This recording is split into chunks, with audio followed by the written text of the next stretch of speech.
What does it take to create a best-selling album? Talent, obviously. But what else? Energy, focus, dreams, luck, and maybe a little magic. Alternative rock band the Stone Temple Pilots find all of these things and more when they team up with their personal chef, Jaime Laurita, in a spectacular retreat in the hills above Malibu, California. For 3 months, these Grammy Award-nominated rockers turn a rented mansion into the perfect hideaway, a recording studio to work and live in. The band is cutting a follow-up album to their 1999 platinum disc called Number 4. The title of this new album says it all, Shangri-La Dee. If you look around here, I mean, it's like the most zen, placid, beautiful environment. The setting may be peaceful, but the music is pure STP. We're here because we're making a new record, and we wanted to have a totally different experience making this album than we ever had before.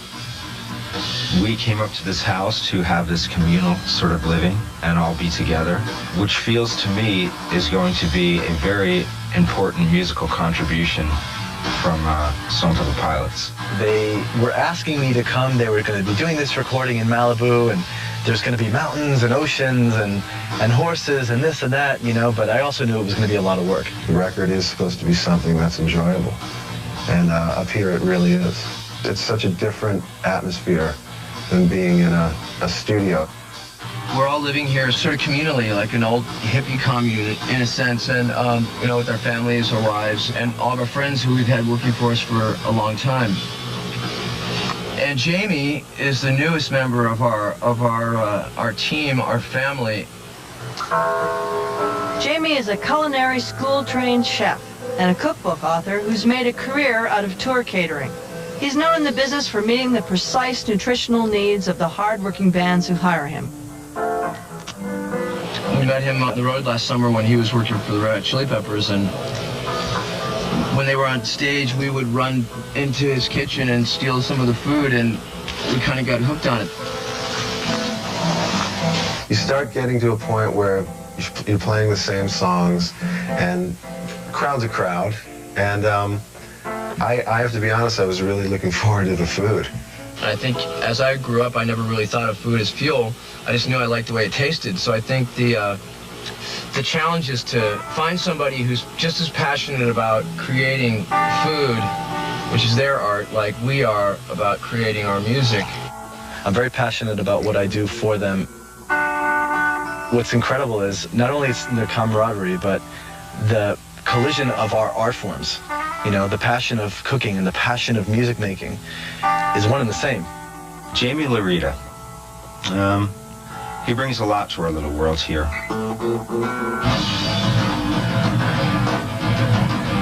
I'm listening through my wall saying, oh wow, they're adding a little bit of that. You know, their own spices to the mix. And in the end result, hopefully, is that you come out with a beautiful dish.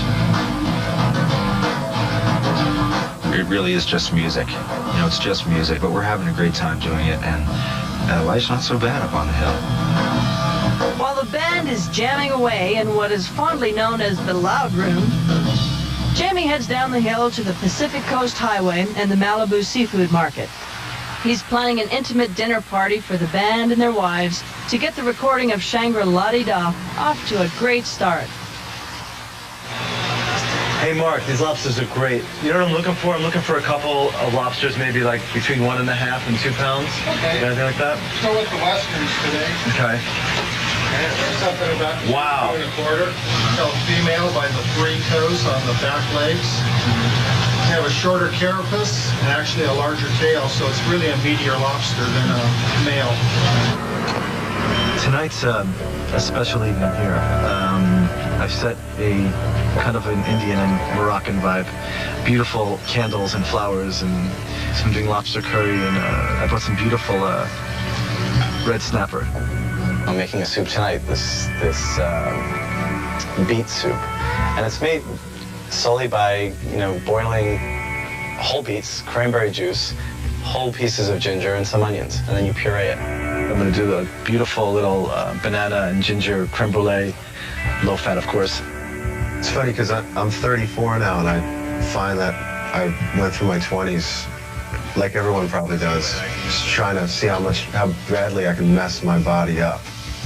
And getting a little older, I think you realize it's important to see how healthy you can keep and maintain your body. So I think it's a matter of just having the time and having the space to create, to eat well, to enjoy the atmosphere while you're making the record. The band, their little ones, and their ladies will all be part of this celebration dinner. I want them to know what to expect. They're walking into the dining room and they see, you know, this amazing Moroccan display. They know that the vibe is already there, and I have the music going. You know, the same vibe goes through the music and the food and the smells, and it's a beautiful thing to see actually come together. Okay, guys, I'm ready to go. Y'all, come and eat.